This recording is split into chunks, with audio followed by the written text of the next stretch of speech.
Hello student, स्वागत है आप सभी का एक बार फिर से हमारे इस ऑफिशियल यूट्यूब चैनल में जिसका नाम है एसोल सॉल्यूशन। मैं चंदन कुमार हाजिर हूँ आप सभी के सामने अपनी एक और नई वीडियो के साथ। सो गाइस, आज की ये नई वीडियो हमने आप लोगों के लिए इसलिए बनाई है क्योंकि इस साल भी बहुत सारे बच्चे ऐसे हैं जो ओपन बुक एग्जामिनेशन देने वाले हैं। लास्ट ईयर भी आप ही की तरह जो फाइनल ईयर के बच्चे थे या एक्स स्टूडेंट थे, उन सभी के ओपन बुक एग्जामिनेशन हुए थे। सो गाइस, चाहे आप एसयूएल के स्टूडेंट हो, एनसीवैप के स्टूडेंट हो या फिर दिल्ली यूनिवर्सिटी में पढ़ने वाले किसी रेगुलर कॉलेज के स्टूडेंट हो, अगर आप लोगों के पास में थर्ड ईयर में इंग्लिश ए है यानी इंग्लिश आ है, तो आज की ये नई वीडियो आप लोगों के लिए हमने बनाई है क्योंकि बहुत सारे स्टूडेंट्स ऐसे हैं जो सेकंड ईयर में भी इस एग्जाम्स को दे रहे होंगे, यानी एक्स स्टूडेंट सेकंड ईयर में ही होंगे और उनके पास में अगर इंग्लिश ए होगी तो ये वीडियो उनके लिए है और साथ ही साथ ये वीडियो उन लोगों के लिए भी है जो फाइनल ईयर में। सो गाइस, आप सब की बहुत ज़्यादा डिमांड आ रही थी कि सर आपने पॉलिटिकल का क्वेश्चन पेपर अच्छे तरीके से बता दिया, कैसे आया था, हिस्ट्री का बता दिया आपने, ग्लोबलाइजेशन का बता दिया, हिंदी ए का बता दिया, उसी तरीके से आप इंग्लिश ए का भी बता दीजिए। सो गाइस, अगर आप लोगों ने भी वो वीडियो नहीं देखी है तो आप आई बटन पे क्लिक करके देख सकते हैं, या इसके अलावा आप लोगों को एक अलग से प्लेलिस्ट मिल जाएगी, आप उस पर भी क्लिक करके देख सकते हैं। तो चलिए गाइस, ज़्यादा देर ना करते हुए आज की अपनी इस वीडियो को हम स्टार्ट करते हैं। अगर आप लोगों की कोई क्वेरी है या फिर आप लोग अपना कोई सजेशन हमें देना चाहते हैं तो आप इस तरीके से हमसे कांटेक्ट कर सकते हैं और हमें बता सकते हैं। तो चलिए गाइस, आज की अपनी इस वीडियो को हम स्टार्ट करते हैं। सो गाइज, ये है आपके इंग्लिश ए का क्वेश्चन पेपर जो बीए प्रोग्राम के सेकंड और थर्ड ईयर के स्टूडेंट्स हैं। एज ऑलवेज मैं आपको कहना चाहूँगा, जैसे ही आप अपना ओपन बुक एग्जामिनेशन देंगे, जैसे ही आप अपना क्वेश्चन पेपर डाउनलोड करें, तो सबसे पहले आप क्या करें, अपने सब्जेक्ट कोड को मैच करें। जैसे ही आप सब्जेक्ट कोड को मैच करते हैं, इसके बाद में आपको अपने सब्जेक्ट टाइटल को भी मैच करना है कि भाई मेरा यही पेपर है यानी, और इसके बाद में आप अपना आंसर स्टार्ट करेंगे। यहाँ पर हर बार की तरह इस जगह फिर एक एरर है। यहाँ पर मैं बता दूं, लास्ट ईयर भी हुआ था, हो सकता है आपके पास भी ये एरर आ जाए कि यहाँ पर लिखा हुआ है कि 2 घंटे मिले हैं और साथ में 1 घंटा एक्स्ट्रा है। किस चीज़ के लिए? ताकि अगर आप लोग जो भी क्वेश्चन पेपर डाउनलोड कर रहे हो या आंसर शीट्स को स्कैन कर रहे हो और उसको अपलोड कर रहे हो अपने आंसर शीट को, तो यहाँ पर आप लोगों के लिए लिखा हुआ है। बट आप ध्यान रखना, आपके एग्जाम में 4 घंटे का समय है, 3 घंटे आंसर राइटिंग करने के, आधा घंटा आपका यानी 1 घंटा जो बच गया है उसमें से आधा घंटा आपको क्वेश्चन पेपर डाउनलोड करने के लिए और आधा घंटा आंसर शीट स्कैन करके अपलोड करने। अगर आपका क्वेश्चन पेपर जैसे सपोज दैट 9 बजे स्टार्ट होता है एग्जाम, आप 9:05 तक भी आपको क्वेश्चन पेपर मिल जाता है, तो अपना आंसर लिखना स्टार्ट कर देना, टाइम बर्बाद मत करना। यहाँ पर आपके मार्क्स में भी पॉसिबल है, एसयूएल और एनसीवैप के 75 लिखे हुए हैं, बट आप इसको 100 काउंट करके चलेंगे। 100 मार्क्स का ही आपका पेपर होगा और 100 मार्क्स में से ही आपको मार्क्स भी एग्जाम में मिलने वाले हैं। और यहाँ पर आप लोगों को क्या करना है, यहाँ पर 3 क्वेश्चन लिखे हुए हैं, बट आप लोगों को ध्यान रखना है कि कितने क्वेश्चन अटेंड करने हैं, 4 क्वेश्चन अटेंड करने हैं। यहाँ पर ये मिसप्रिंट है या फिर कह सकते हैं यूनिवर्सिटी की गलती है जो बार बार ही की है, और इसी कारण से बहुत सारे बच्चों की ईआर भी आई है और बहुत सारे बच्चे फेल भी हुए हैं। अब यहाँ पर देखो, सबसे पहली बात मैं क्वेश्चन की वेटेज के बारे में बता दूँ आपको। तो क्वेश्चन की जो वेटेज है, आपको 4 क्वेश्चन करने हैं और 25 मार्क्स का एक क्वेश्चन है, तो आपके हो गए ये 100 मार्क्स के क्वेश्चन ही। अब यहाँ पर इसको अलग अलग तरीके से बांट रखा है, अलग अलग तरीके से क्वेश्चन दिए गए। जैसे यहाँ पर फर्स्ट क्वेश्चन है, आप लोगों को आंसर करने कोई भी 5, यहाँ पर जैसे 8 दिए हुए हैं, 7 दिए हुए हैं, आपको कोई भी 5 इनके आंसर करने, और वर्ड क्या होनी चाहिए, 30 से 50 वर्ड में। यानी ये जो क्वेश्चन हैं ये शॉर्ट क्वेश्चन आंसर है। 5 नंबर के हैं आपके एक क्वेश्चन, तो 25 नंबर का फर्स्ट क्वेश्चन हो गया। अगर आप ऐसा नहीं कर सकते, आप ध्यान रखना, बहुत सारे बच्चों ने मेरे से लास्ट टाइम पे पूछा कि सर कुछ क्वेश्चन यहाँ से और कुछ क्वेश्चन हम लास्ट वाले से अटेंड कर सकते हैं क्या, ऐसे मार्क्स मिलेंगे? बिल्कुल भी नहीं मिलेंगे। तो यहाँ पर मैंने आपको बताया था, आप लोगों के लिए जो मैंने वीडियोस भी बनाई है उसमें भी इनमें से देखो, आप खुद देखोगे लास्ट ईयर मैंने वीडियोस में बताया था इंपॉर्टेंट क्वेश्चन, उसमें से बहुत सारे क्वेश्चन आए, आप कंपेयर कर लेना। और इसके अलावा आप लोगों के लिए जो नोट्स है इंग्लिश के इंपॉर्टेंट क्वेश्चन की, वो मैं अपने ग्रुप में, टेलीग्राम ग्रुप में जो मैंने बताया आपको, वहाँ पर आप जुड़ सकते हैं और वहाँ पर आप लोगों के लिए वो व्यवस्था कर दी जाएगी एग्जाम से पहले ही पहले। मैं अभी वहाँ पर बहुत सारे बच्चे पूछ रहे हैं कि सर टेलीग्राम पर आपने अभी तक नोट्स नहीं दिए, क्योंकि हर रोज़ कोई ना कोई नया स्टूडेंट्स हमसे जुड़ता है और वो एक ही बात कहता है कि सर नोट्स दे दो। इसीलिए अभी हम आपको नोट्स प्रोवाइड नहीं करा रहे। जैसे ही आप एग्ज़ाम के एकदम 1-2 दिन पहले नियर आ जाएंगे, उस समय या फिर एग्ज़ाम टाइम में जो आपको क्वेश्चन चाहिए होंगे, हम आपको वो अच्छी तरीके से प्रोवाइड करा देंगे। सबसे पहला तरीका हम आपको एग्ज़ाम से पहले ही प्रोवाइड करा देंगे, आप चिंता ना करें। यहाँ पर सबसे फर्स्ट क्वेश्चन है, आप देखेंगे free writing. What is free writing? क्या है फ्री राइटिंग, इसके बारे में बताना है। इसकी भी वीडियो में मैंने आपको आंसर बताए गए कई बार। इसके बाद में अगली बात ये बताई गई है कि आपको जो चैप्टर बताया गया है कि लर्निंग कैन बी फन, जिसके अंदर हम जो हमारी सीखने की प्रक्रिया है उसको कैसे बदल सकते हैं, इसके बारे में उसके अंदर बहुत अच्छी तरीके से बताया गया है कि भाई कि कोई भी एक बच्चा है उसका जो इंटरेस्ट है वो किसी एक चीज़ में ज़्यादा हो सकता है, जैसे गणित में किसी का ज़्यादा हो सकता है, किसी का इंग्लिश में ज़्यादा, किसी का राजनीति में ज़्यादा, तो किसी का अर्थशास्त्र में ज़्यादा। तो अलग अलग सब्जेक्ट हैं, उनके क्या हो सकते हैं, इंटरेस्ट अलग हो सकते हैं। और उनके इंटरेस्ट अलग अलग होने के कारण क्या है कि हमें कई बारी जो बच्चे होते हैं वो अगर हम उन्हें पढ़ाते हैं तो वो अपने इंटरेस्ट के अकॉर्डिंग ही सब्जेक्ट पढ़ते हैं, वो दूसरे सब्जेक्ट नहीं पढ़ते क्योंकि उनका इंटरेस्ट ही नहीं है। लेकिन अगर हम लर्निंग को फन बना दे तो बच्चा हर एक सब्जेक्ट में क्या करेगा, इंटरेस्ट लेगा। वैसे तो ये चैप्टर के अकॉर्डिंग बताना है। यहाँ पर मैं बता दूं कि एक एग्जांपल दिया गया है फॉरेस्ट का आपके इस चैप्टर के अंदर कि भाई एक फॉरेस्ट होता है, उसके अंदर सब जानवर जो होते हैं वो उनकी अलग अलग क्वालिटी होती है, उनकी अलग अलग क्वालिटी होती है। जैसे कैसे अलग अलग क्वालिटी होती है, जैसे कि अगर टाइगर है या फिर मैं बात करता हूँ चीते की, तो वो काफ़ी तेज़ भाग सकता है। वहीं मैं बात करता हूँ बत्तख की, तो वो क्या कर सकता है, वो तेज़ी से स्विमिंग कर सकता है।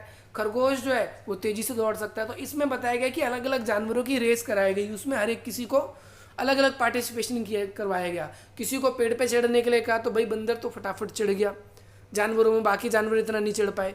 इसके अलावा अगर हमने देखा कि जब स्विमिंग कराई गई तो भाई बत्तख काफ़ी तेज़ी से आगे बढ़ गई। लेकिन जब दौड़ने की बात आई तो भाई बत्तख नहीं दौड़ पाती है। क्यों नहीं दौड़ पाती, क्योंकि उसके पैर जो हैं वो काफ़ी कोमल होते हैं और जब वो दौड़ती है तो उसके पैर फट जाते हैं।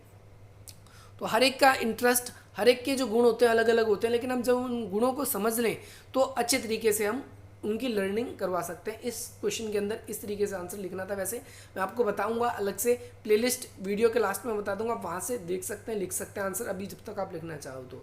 इसके अंदर बताया गया है कि how do the sun try to wipe out the mother's past in photographing mother.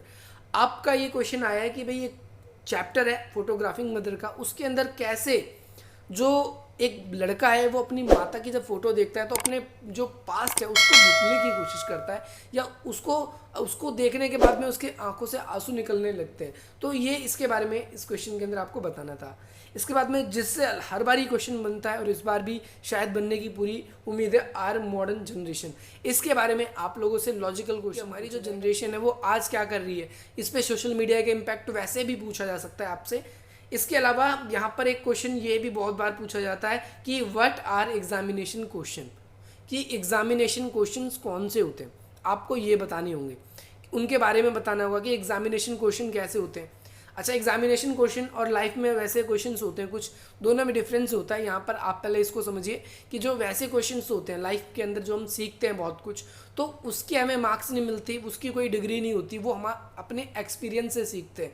लेकिन यहाँ पर क्या है कि जो एग्जामिनेशन क्वेश्चन हो क्या होता है, हमेशा बुक से आती है, उसका क्राइटेरिया होता है। जैसे यहाँ पर आपसे पूछा गया कि भाई 30 से 50 वर्ड में लिखना है, तो और इसका उत्तर आप अच्छा कब लिख सकोगे, जब आपने बुक या उस पोएम को, उस कविता को, या जो भी चैप्टर है आपसे जिससे भी पूछा गया आपने उसको अच्छी तरीके से पढ़ा होगा, तो ही आप इसका अच्छे तरीके से जवाब दे पाओगे। तो ऐसे क्वेश्चंस जो होंगे वो कौन सी श्रेणी में आते हैं, एग्जामिनेशन श्रेणी में। सो गाइस ज़्यादा लॉन्ग क्वेश्चन नहीं है, 30 वर्ड के बाद मतलब ये है कि भाई अगर एक लाइन में आप अगर 6 वर्ड भी लिखते हो तो 5 लाइनें, तो ज़्यादा नहीं है आप लोगों के लिए। मैंने बताया आप लोगों को, आप वीडियो ज़रूर देखना।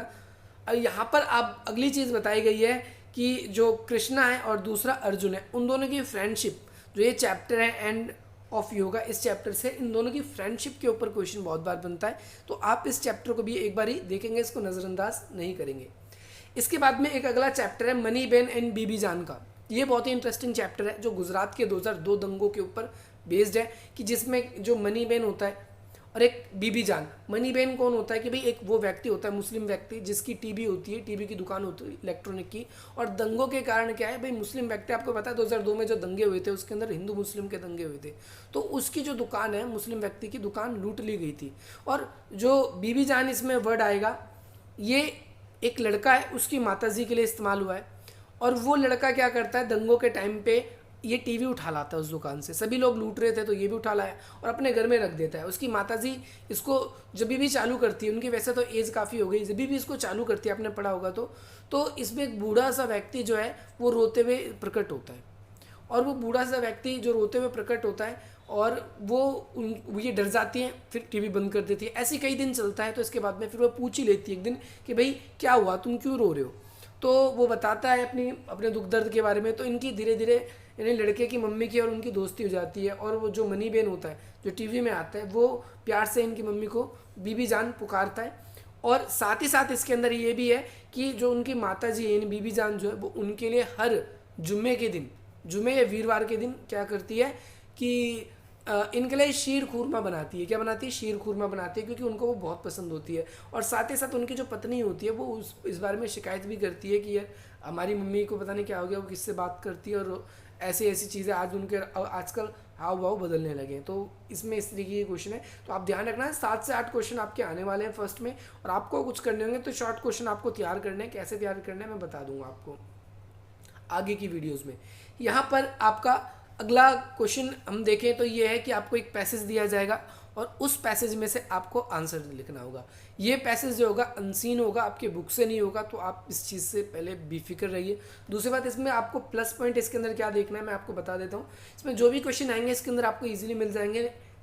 यहाँ पर भी आप लोगों के से जो क्वेश्चन पूछे गए थे वो ईजिली मिल गए थे। अगर नहीं भी मिलते सपोज दैट, तो आप इनको क्या करोगे, पढ़ के भी अपने लॉजिकल बेस पे भी ऊपर से जो आपने पढ़ा है उस पर कर देना। लेकिन इंग्लिश के पेपर में आपको मैं सजेस्ट करना चाहूँगा कि आपके कोई भी भाई बहन दोस्त आपके साथ में हो तो आप क्या करना, उनको अपने साथ काम पे लगा देना। अगर आप दूसरे क्वेश्चन कर रहे होंगे तो उन्हें बोलना कि ये पैसेज सॉल्व कराने में मेरी हेल्प कर दे, तो आपको फ़ायदा हो जाएगा।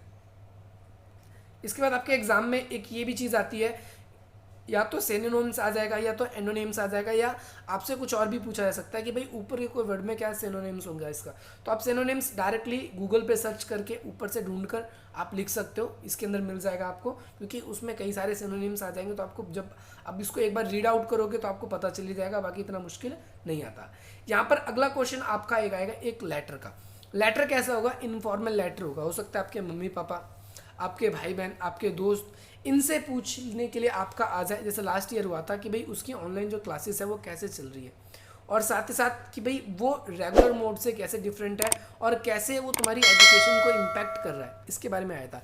तो अब की बार कोविड-19 या लॉकडाउन के ऊपर आपसे पूछा जा सकता है कि भैया कि भाई लॉकडाउन के दौरान में अपने दोस्त से या अपने पापा से पूछ सकते हो आपकी फाइनेंशियली आप कैसे रह रहे हो, आपको कोई दिक्कत तो नहीं हो रही, या दोस्त के ऊपर आता है तो अपनी पढ़ाई कैसे चल रही है इसके कारण में। तो ऐसे क्वेश्चन आपसे पूछे जा सकते हैं, कोई बड़ी बात नहीं है, इनफॉर्मल लेटर है, ये आपको मिल जाएगा। इसके साथ में सो गाइस आप अगला क्वेश्चन देखोगे, फोर्थ क्वेश्चन, ये बेसिकली किसके ऊपर है, ये इसमें आपको स्पीच लिखनी है। क्या लिखनी है? स्पीच लिखनी है।